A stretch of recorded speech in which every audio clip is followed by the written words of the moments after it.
को भैया बलवान पूनिया अभय सिंह चौटाला खातर ताली की लाइन लगा दो और बहुत धन्यवाद।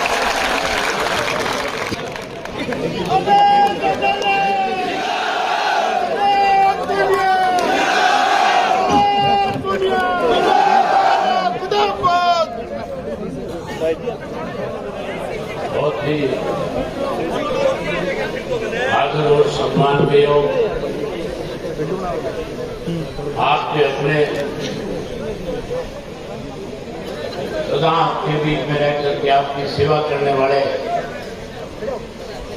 आपके भावी विधायक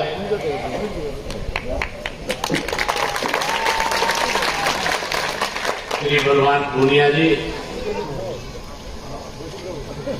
मंच पे मेरे साथ बैठे हुए मंच आसीन सभी नेतागण, आज की इस विजयी सभा में आए हुए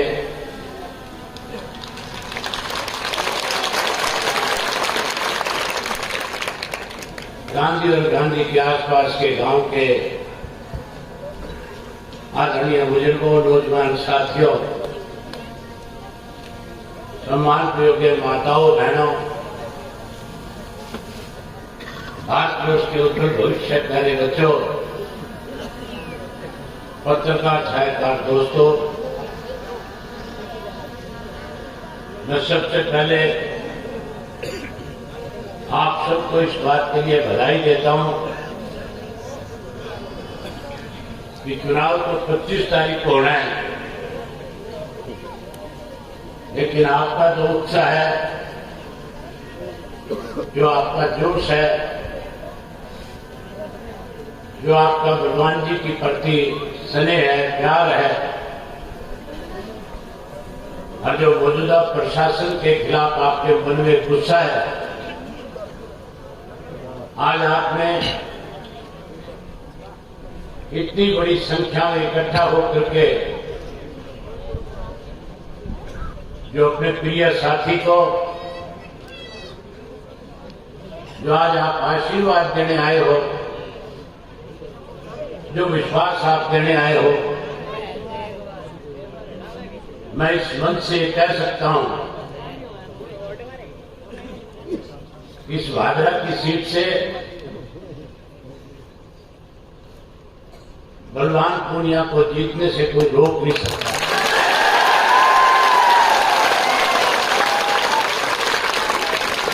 जो आपका स्नेह है, जो विश्वास है, और जिस तरह से 5 वर्ष में जैसे आपने पहले इनके ऊपर अपना विश्वास व्यक्त किया था, और उस 5 वर्ष में न केवल भादरा विधानसभा क्षेत्र की बात विधानसभा में रखी, यहाँ लोगों की क्या कठिनाई थी, क्या दिक्कत थी, किन हालात से लोग गुजरते थे, कितनी बुरी हालत सड़कों की हुआ करती थी, पीने के पानी और खेत के पानी की दिक्कत और किल्लत हुआ करती थी, जहां आपकी आवाज को बुलंद विधानसभा में किया,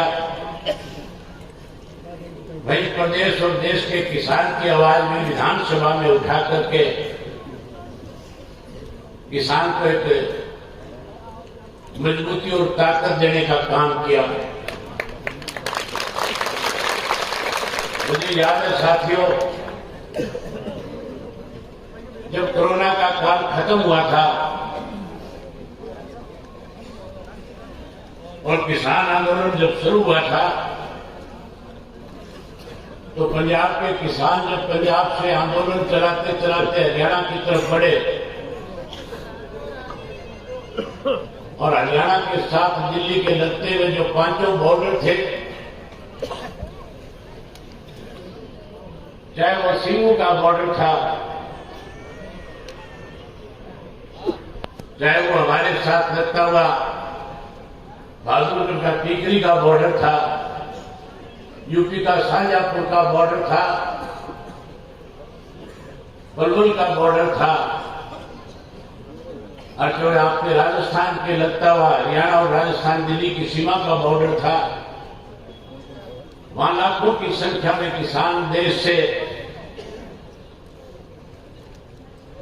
अपने घर को, परिवार को, खेत को, छोटे छोटे बच्चों को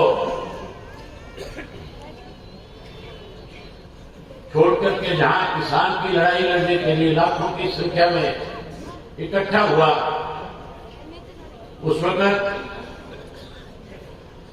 भारतीय जनता पार्टी तो 3 काले कानून लेकर के आई थी, जहां देश का किसान कांग्रेस से ये उम्मीद करता था कि कांग्रेस इस आंदोलन में किसान की मदद करेगी। केवल अखबारों तक सीमित रहने वाले लोग बनकर के रह गए। अगर राजस्थान में किसी ने किसान की आवाज उठाई, आवाज बुलंद करी, तो उस शख्स का नाम भी बलवान पूनिया जी है।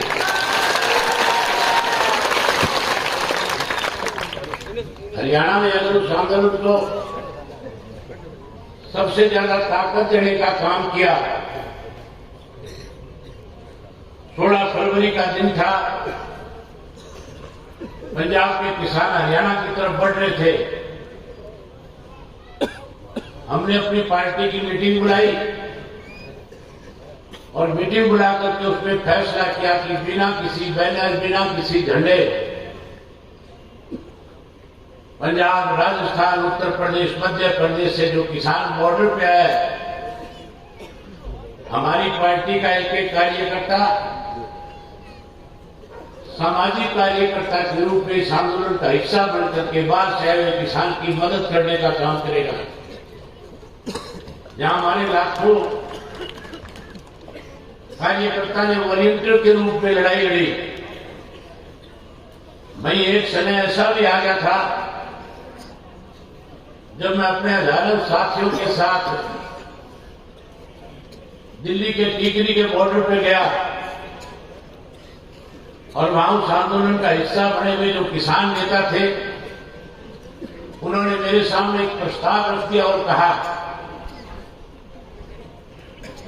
कि अगर आज चौधरी देवीलाल हमारे बीच में होते तो आज इस आंदोलन की रूपरेखा अलग होती।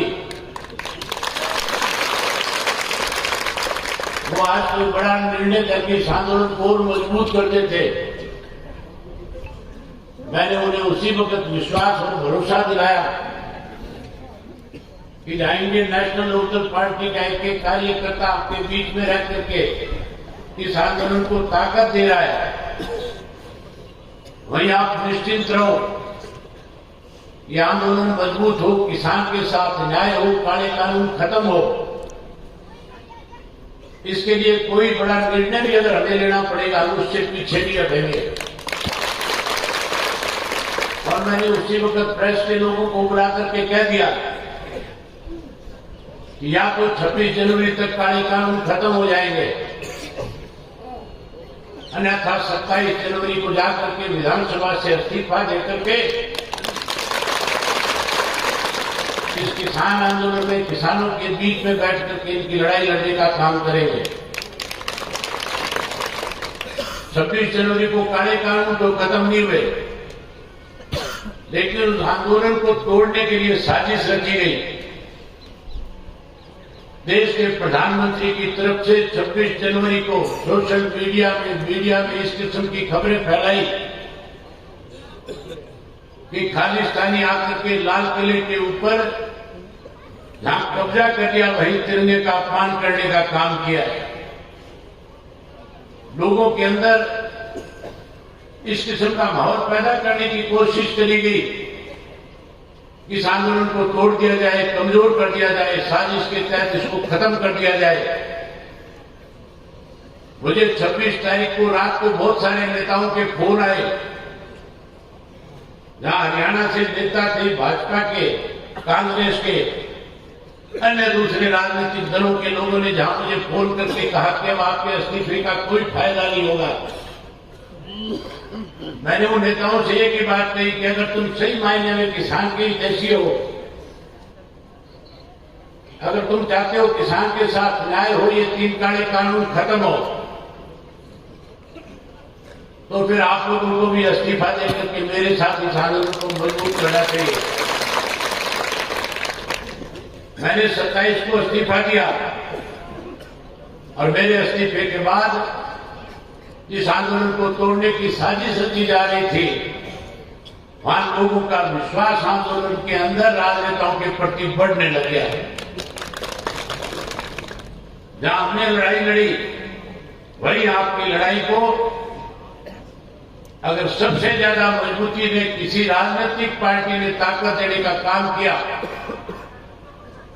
तो कम्युनिस्ट पार्टी थी, जिसका एक एक नेता उस आंदोलन का हिस्सा था।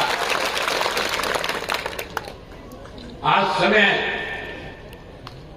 आपके विधानसभा के चुनाव हो रहे हैं। मैं भी रोजाना राजस्थान के विधानसभा के चुनाव में क्या हो रहा है इस बात पे बारीकी से नजर रखे हुए हूं। हमारे हरियाणा के साथ राजस्थान और राजस्थान का बहुत लंबा बॉर्डर है। 60 से ज्यादा ऐसे विधानसभा क्षेत्र है जहां हरियाणा के लोगों के राजनीतिक संबंध, सामाजिक संबंध, पारिवारिक संबंध राजस्थान के लोगों के साथ है। रोजाना मेरा उन लोगों से बातचीत के जरिए इस बात का पता करता हूं कि किस किस्म के हालात आज प्रदेश में है, कौन सी पार्टी कल आने वाले समय में सत्ता पे काबिज होगी।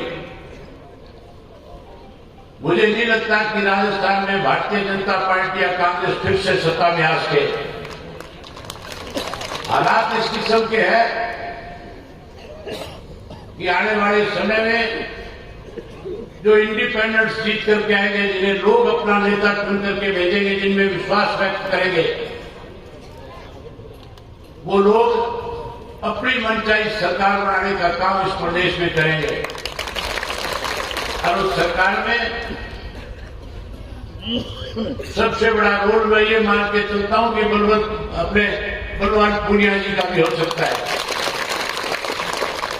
इन्होंने पिछले 5 वर्ष में जहां आपकी सेवा करी, जहां आपके बीच में रहे, जहां आपके सुख दुख के साथी बने, आप इनके ऊपर उसी तरह से विश्वास करके एक बार फिर राजस्थान की विधानसभा में भेजो,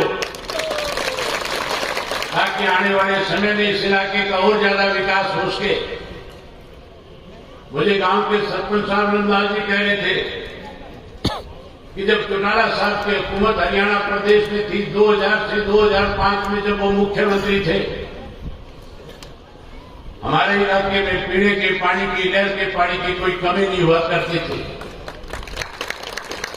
चौधरी ओम प्रकाश चौटाला इस बात को अच्छी तरह से समझते थे, जानते थे कि अगर बारिश नहीं होगी, किसान के खेत के अंदर नहर का पानी नहीं पहुंचेगा, किसान कमजोर पड़ जाएगा, किसान बर्बाद हो जाएगा, किसान का नुकसान हो जाएगा। उन्होंने जहां हरियाणा के किसान को सिंचाई का पूरे पानी देने का काम किया, जहां गांव के लोगों को ज्यादा से ज्यादा सुविधाएं दी, सरकार आपके द्वार कार्यक्रम के तहत अनेकों ऐसे काम किए जिससे लोगों को फायदा मिला। जहां स्कूल बनाए, कॉलेज बनाए, अस्पताल बनाए, जहां वाटर वर्क्स बनाए, जहां नई नहरों का निर्माण करके सिंचाई का पानी दिया। वही हमारे साथ लगता हुआ इलाका जो नूर और भादरा का था, यहाँ के किसान को भी हमने सिंचाई का पानी और पीने का पानी पहुंचाने का काम किया था। अब फिर हरियाणा प्रदेश में उसी किस्म के हालात हैं। वहां लोग आज की मौजूदा जो हमारे प्रदेश की सरकार भाजपा और जनता की, उससे दुखी है, परेशान है, उसको बदलना चाहते हैं। वही कांग्रेस को भी सत्ता से दूर करना चाहते हैं। आपने देखा था पिछला जो बाई इलेक्शन मेरा था, उस बाई इलेक्शन के अंदर मेरे खिलाफ पूरे देश के राजनीतिक लोग इकट्ठे हो रहे थे। कांग्रेस, भाजपा, जसपा, छोटे मोटे और राजनीतिक दल भी।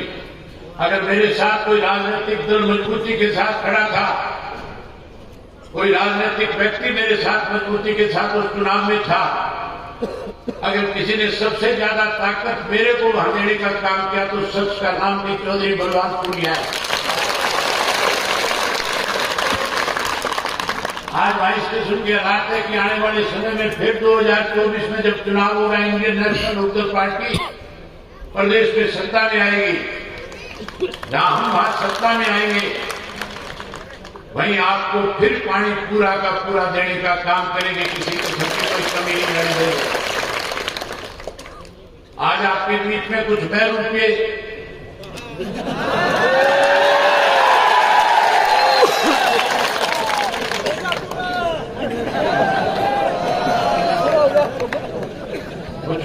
आए हुए हैं, देश बदल करके आए हैं। मैंने उनके भी भाषण सुने थे। बड़ी हैरानी की बात है, कहते हैं 25 तारीख को बात देख लेंगे। मुझे लगता नहीं, मैं तो भगवान जी से भी कह रहा था कि आप उनका नाम मत दिया करो।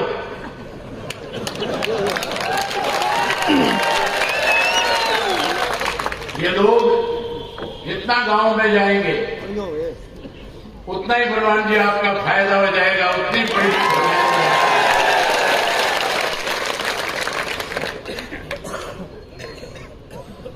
यहां पे तो तुम देख लेना, मेरे यहां तो बड़ी बड़ी नहीं सकते। पड़ोस में रहते हो, आपने देखा होगा, रिश्तेदारों से सुना भी होगा।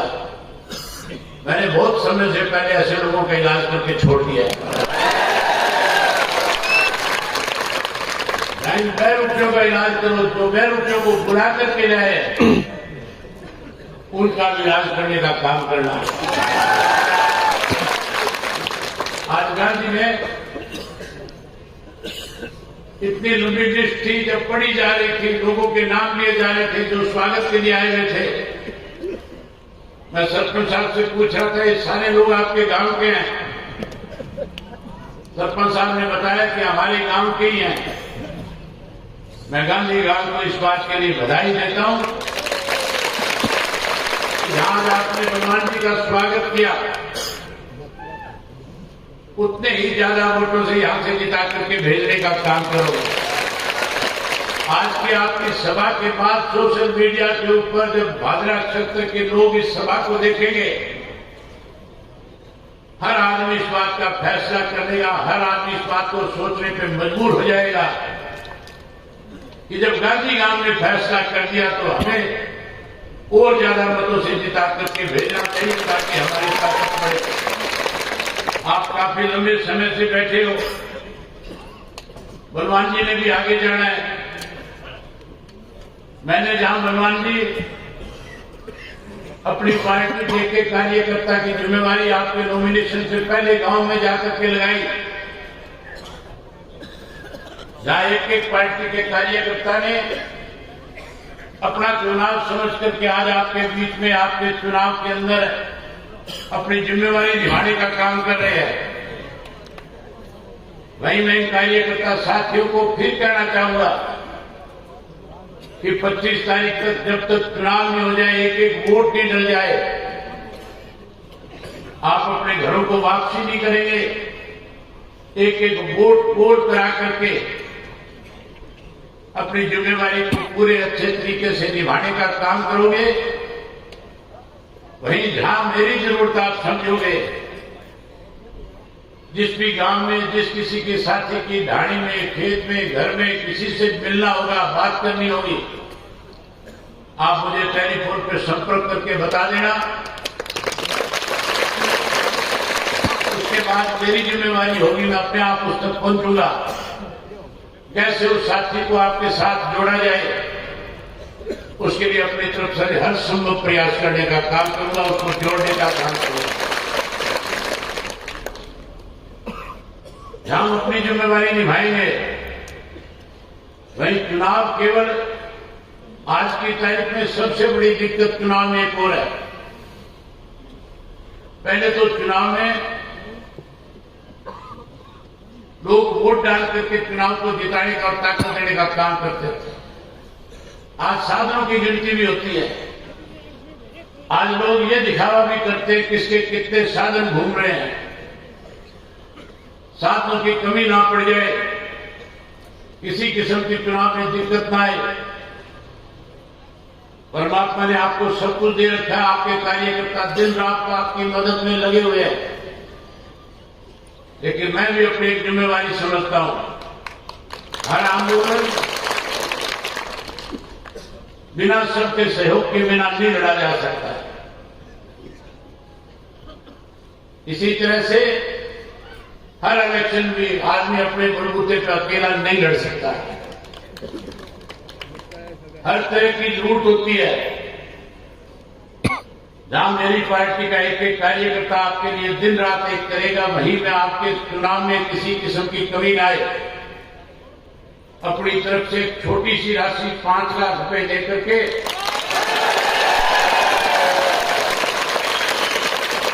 आपका चुनाव मजबूती के साथ करा जाए। किसी भी किस्म की आपको कमी लगे, मुझे आज ये आप याद कर लेना। जहां भी होऊंगा सारे कार्यक्रम को छोड़ करके आपकी लड़ाई में आपके साथ खड़ा नजर आऊंगा। चुनाव का समय एक एक मिनट कीमती है। मैं आपके और बलवान जी के बीच में ज्यादा वादा नहीं बढ़ना चाहता, लेकिन आपसे विश्वास करता हूं कि 25 तारीख को जब मतदान करने जाओगे, मुझे यह भी बताया गया कि गांव में भय का माहौल पैदा किया जा रहा है, ध्यान डराया भी जा रहा है लोगों को। किसी से डरेंगे दबेंगे, अब ना डरने की जरूरत है ना दबने की जरूरत है। हमें बाबा साहब अम्बेडकर ने वोट का अधिकार दिया है और हम अपने वोट के अधिकार से सत्ता बढ़ाना भी जानते हैं और सत्ता पलटना भी जानते हैं। जो लोग डराने की कोशिश करते हैं, 25 तारीख को इतना बड़ा मतदान करो कि नतीजा आने के बाद डराने वाले गांव छोड़ करके चले जाए। मैं उम्मीद करूंगा विशेष तौर पे जो नौजवान साथी हैं, वो नौजवान जब तक एक एक वोट पोल नहीं हो जाएगा, चाहे वह वोट आपका ढाणी में है, चाहे वो कोई दूसरे गांव में गया हुआ है। बहुत सारी ऐसी बेटियां होंगी गांव में जिनका वोट गांव में बड़ा होगा, जिनकी शादी होगी वो अपनी ससुराल चली गई होगी। ये गांव के नौजवान कार्यकर्ताओं की जिम्मेवारी बनती है कि वो अभी से अपने अपने बूथ के ऊपर वोटर लिस्ट लेकर के इस बात की पहचान करे कि कौन कौन सा मतदाता हमारा बार है। अभी से उससे संपर्क करे और मतदान वाले दिन उनको ला करके उस वोट को पोल करवाने का काम करें। मैं उम्मीद करूंगा कि एक एक वोट पोल करा करके और बलवान पूनिया जी को ज्यादा से ज्यादा मतों से जिताने का काम करोगे। जिता दोगे कि नहीं जिताओगे? बहुत धन्यवाद आपका।